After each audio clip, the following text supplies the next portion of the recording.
Hello students, icon স্কুলে স্বাগত জানাচ্ছি। আমরা মুনাফা করছি, গণিত অনুশীলনী 2.1 এর মুনাফা সম্পর্কিত প্রবলেমগুলো সলভ করছি। উদাহরণ 6, তোমাদের বইয়ের উদাহরণ 6 নম্বরটা আমরা পড়ব। দেখো, কোনো আসল 3 বছরে মুনাফা আসলে 5500 টাকা হলে হয়। 3 বছরে মুনাফা আসলে 5500 টাকা হয়। মুনাফা আসলের 3/8 অংশ হলে আসল ও মুনাফার হার নির্ণয় করো। আচ্ছা, তোমাদের বইয়ে কিন্তু অঙ্কটা করা আছে, বইয়ে যে নিয়মে করা আছে আমি একটু আলাদাভাবে করব, ঠিক আছে? তো এই জন্য তোমরা সাথে সাথে অঙ্কটা তুলে নিবা, আমার সঙ্গে সঙ্গে অঙ্কটা তুলে নিবা। এখানে বলছে মুনাফা আসলের 3/8 অংশ, ঠিক আছে? তো আমরা লিখবো এইভাবে, ধরি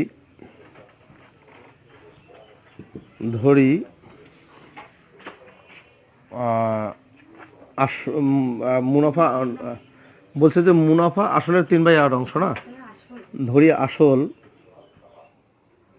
সমান ক টাকা, ধরি আসল সমান ক টাকা। অতএব মুনাফা কত হবে? মুনাফা বলছে আসলের 3/8, তাই না? এই যে ক এর 3/8 এত টাকা, তাহলে কত হচ্ছে? এইটা ক এর মানে কিন্তু গুণ, তাহলে উপরে ক দিয়ে 3কে গুণ করলে 3 ক, তাহলে আসল হইলো ক টাকা, মুনাফা হইলো 3 ক/8 টাকা, ঠিক আছে? আচ্ছা, তাহলে মুনাফা আসল কত হবে? অতএব মুনাফা আসল কত হবে? ক যোগ 8 এত টাকা। এটা কি বুঝছো? এই যে এটা আসল হইলো ক, এই মুনাফা হইলো 3 ক/8, তাহলে মুনাফা আসল কত হবে? দুইটা যোগ হয়। আচ্ছা, এখানে মুনাফা আসল কত বলছে? 5500 টাকা, তাই না? তোমরা লিখবা প্রশ্ন মতে ক যোগ 3 ক/8 এটা ইকুয়াল টু কত? 5500 টাকা।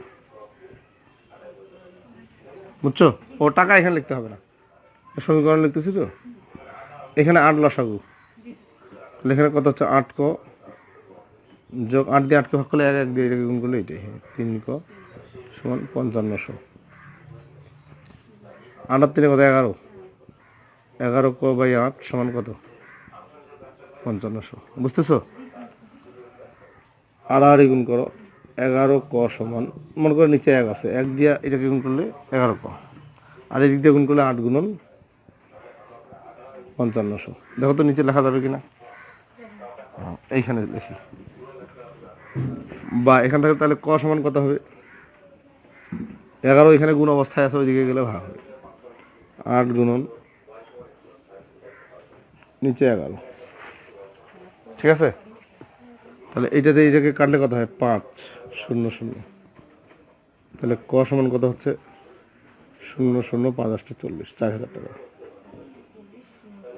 ঠিক আছে? তাহলে আমরা ক বের করলাম, কটা আমরা কি ধরছি? আসল, তাহলে আসল আমাদের বের হয়ে গেল। অতএব আসল 4000 টাকা। বুঝা গেছে না? আসল আমাদের বের হইলো, এটা তোমরা তুলো, আর এরপরে আমরা মুনাফার হার বের করবো, ঠিক আছে? মুনাফার হার মানে কি? আর।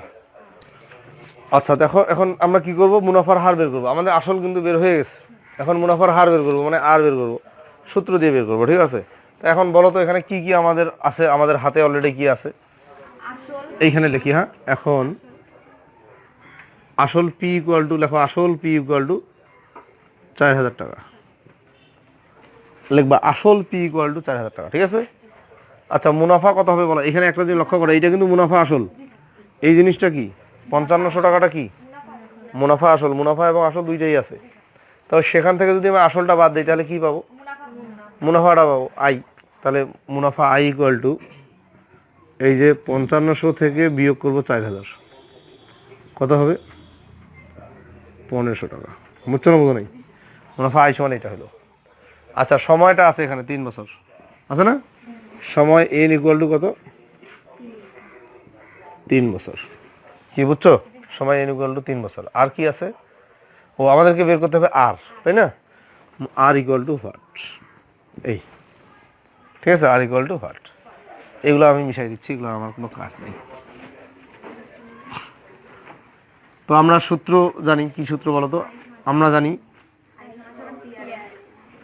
জানি আই সমান পি আর এন। তা এটাকে দিকে নিয়ে আসি, পি আর এন সমান কত? আই। তাহলে আর সমান কত? I by P N. মান বসাবো। আই এর মান কত? আই এর মান হইল 1500। পি এর মান কত? 4000। এন এর মান কত? 3। কি বুঝতে পারছো? আচ্ছা, এটা আমরা ক্যালকুলেশন তো আমাদের করতে হবে, তাই না? এটা আমরা কিসের মান বের করছি বলো? আর এর মান। ঠিক আছে, আমরা আর এর মান বের করছি। তো এখানে আর এর মানটা যে বের হবে, একটা ভগ্নাংশ বের হবে, কারণ এখানে পার্সেন্টেজ চিহ্ন নাই, আছে কি? নাই, একটা ভগ্নাংশ বের হবে। তো সেই ভগ্নাংশকে পার্সেন্টেজ করার জন্য আমাদেরকে কি করতে হবে? 100 দিয়ে গুণ করতে হবে। তো আমি আগেই 100 দিয়ে গুণ করে দিব, দিয়ে পার্সেন্টেজ লিখে দিব।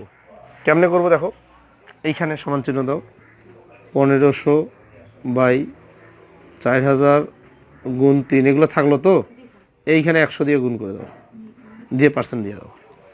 তাহলে এইটা তোমাদেরকে কিন্তু জিনিসটা মনে রাখতে হবে, কখন আমরা 100 দিয়ে গুণ করছি? আর বের করছি যখন, তখন 100 দিয়ে গুণ করছি এবং সাথে সাথে কি লিখে দিচ্ছি? পার্সেন্ট লিখে দিচ্ছি। ঠিক আছে, মনে থাকবে তো? আচ্ছা, তো এখন কাটাকাটি করি। এই 2 শূন্য, এখানকার 2 শূন্য কাটা। আচ্ছা, এই 1 শূন্য, এই 1 শূন্য কাটা।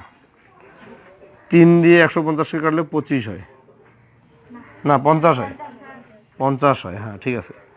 এখন এই 50, এখানে আছে 4, 2 দিয়ে এটাকে কাটলে 25, 2 দিয়ে এটাকে কাটলে 2, তাহলে উপরে 25, নিচে 2, এখানে লিখি। উপরে হলো 25, নিচে হলো 2, এত পার্সেন্ট কিন্তু। তো এই 2 দিয়ে 25কে ভাগ করলে কত হয় জানো? সমস্ত হবে 1/2%।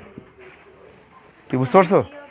দশমিক দিলেও হবে, দশমিক দিলে তুমি এইভাবে দিতে পারো, 12.5%। সরি, এইভাবে দিলেও চলবে।